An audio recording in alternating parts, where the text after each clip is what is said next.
ake sithi sesiyaluvusa eKhamandela siyakunika lona bese linika icontract ya 15 years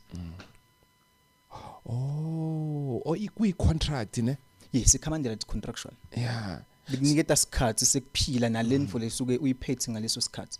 kunama candles ama altare wakhona amaladi eKhamandela kunama bhayi wakhona ekumele uwambathe kunamasiko wakhona ekumele uwafollow failure to that there will be consequences normally what kind of consequences asithi for instance uhlulekile ukufollowa iKhamandela kunabantu abafiki babe rich empilweni phathi imali umuntu abe rich abe sikhothana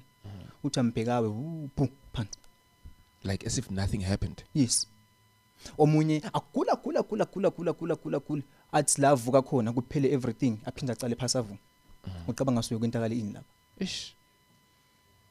because iKhamandela likuniketa a certain period of time kunemhlabelo yakhona ekumele uhambe uyoyenda